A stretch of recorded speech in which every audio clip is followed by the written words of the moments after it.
মির্জা আব্বাস বা এই সালাউদ্দিন আহমেদ বা এই যে গয়েশ্বর চন্দ্র রায়রা যারা রয়ের সাথে যোগাযোগ রাখছে, তারা কি বিএনপিটাকে আগামীতে হত্যা করে নতুন কোন রাজনৈতিক দল গঠন করার চিন্তা ভাবনা করছে কিনা? আপনার কাছে আমার জানার ইচ্ছা এটা। তা যদি হয়ে থাকে তাহলে বিএনপির বর্তমান বিএনপি বা জনাব তারেক রহমানের এই জিয়া রহমানের গঠিত যে একটা সুনামের বাংলা ছিল, দল ছিল, বেগম খালেদা জিয়ার যে সুনামটা ছিল সেটাকে নষ্ট করার একটা চক্র বা পায় তারা করছে কিনা? তারেক রহমান দেশে আসলে কি ওনার এত নেতা হেরফের সরকারতে চাইলে ব্যক্তিগত ভাবে নিরাপত্তা কি না দিব?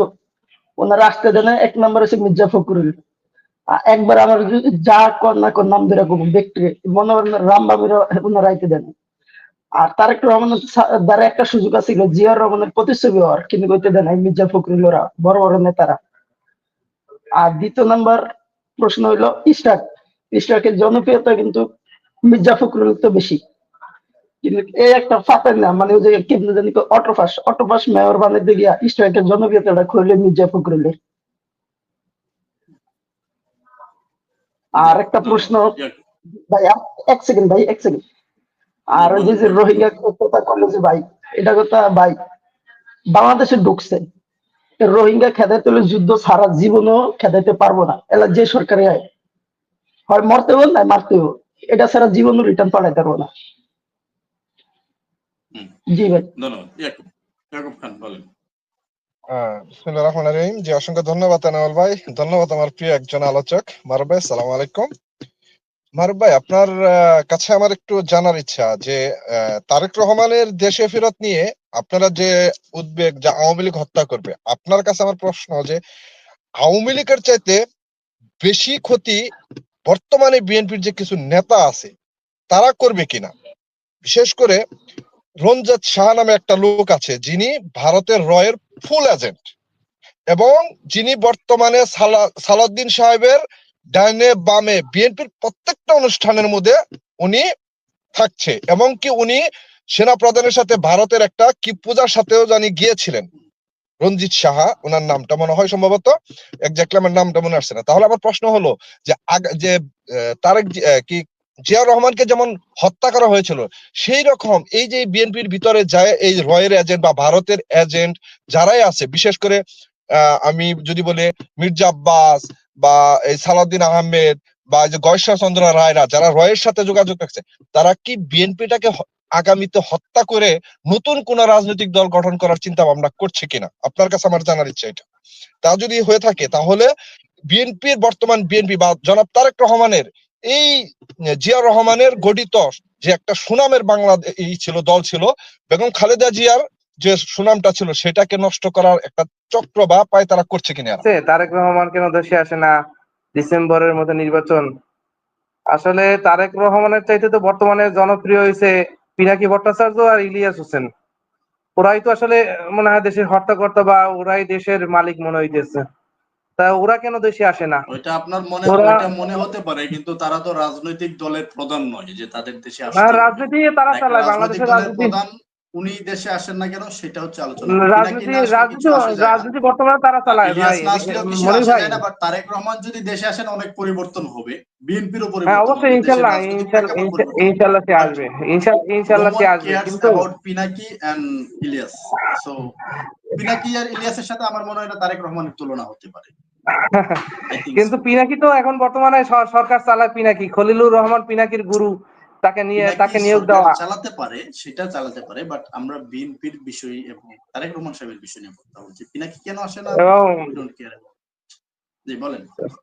ক্যাপ্টেন রাজু ভাইয়ের কাছে এর আগে একবার প্রশ্ন করছিলাম যে রাজু ভাই আপনি তো সেনাবাহিনীতে ছিলেন, তো সেনাবাহিনীর যারা রিটায়ার্ড অফিসাররা বেশিরভাগ এই ভারতীয় আধিপত্যের বিরুদ্ধে কথা বলে, কিন্তু আমেরিকার আধিপত্যের বিরুদ্ধে কথা বলে না। তাদের ছেলে মেয়ে, তাদের ভিসা আমেরিকা বা পশ্চিমা দেশে।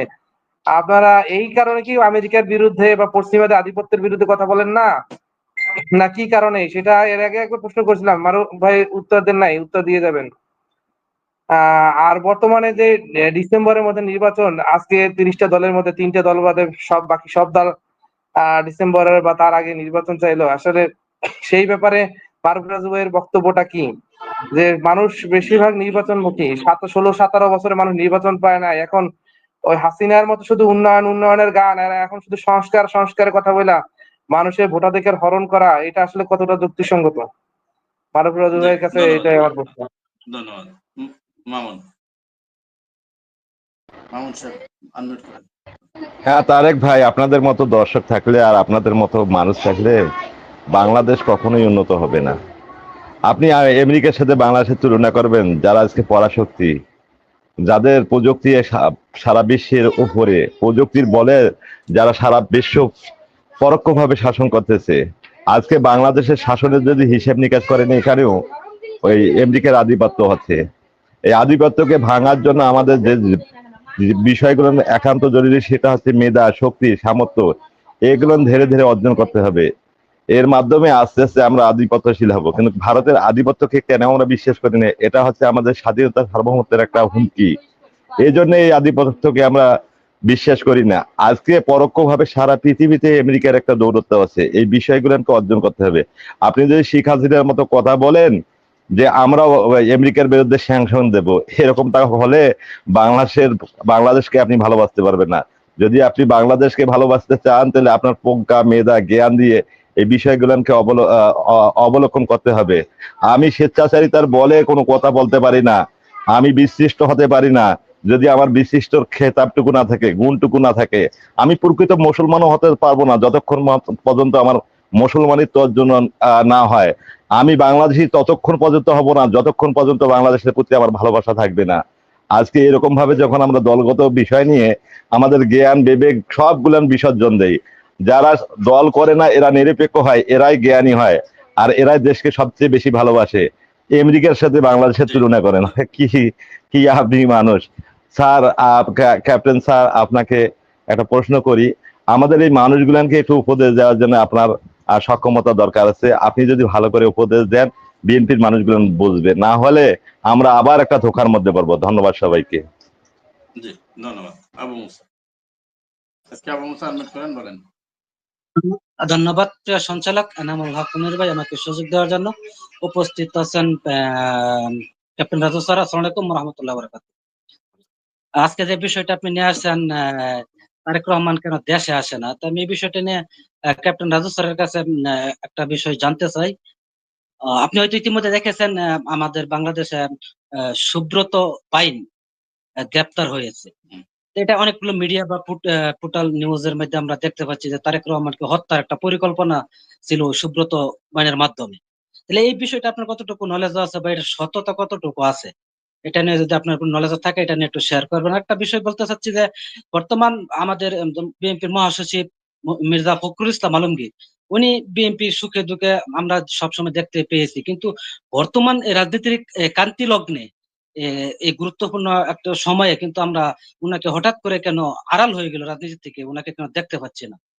তো এই বিষয়টা নিয়ে যদি আপনার কোনো জানা থাকে কিছু উনি তো বলবেন। চিকিৎসার জন্য ধন্যবাদ। ব্যাংককে আছেন, উনি তো আড়াল হন নাই। উনি মির্জা ফখরুল ইসলাম সাহেব চিকিৎসার জন্য ব্যাংককে আছেন, কিন্তু আড়াল হয়ে যান নাই। তো চিকিৎসার জন্য আছেন, হয়তোবা এই জন্য কথা বলছেন না।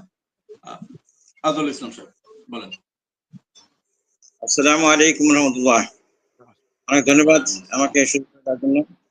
আমি সম্মানিত আলোচক, যিনি নির্মোহভাবে দলের ঊর্ধ্বে উঠে জাতির স্বার্থে কথা বলার হিম্মত রাখেন, সৎসাহ রাখেন, তাকে অন্তঃস্থল থেকে সেলুট জানাচ্ছি। আসসালামু আলাইকুম রহমতুল্লাহ।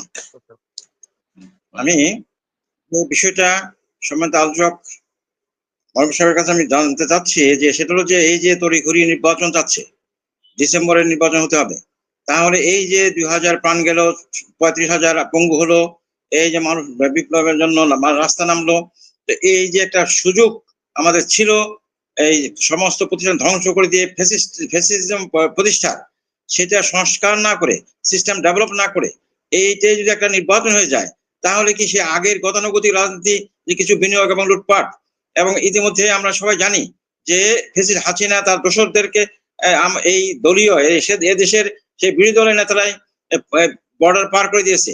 তাহলে আগামী দিনে যদি তারা এই দ্রুত নির্বাচনটা ত্বরান্বিত করে তারা আবার বিচারে পার করে দেবে না, এটা গ্যারান্টি কোথায়? তো সেই বিষয়টা দয়া করে বলবেন। ধন্যবাদ।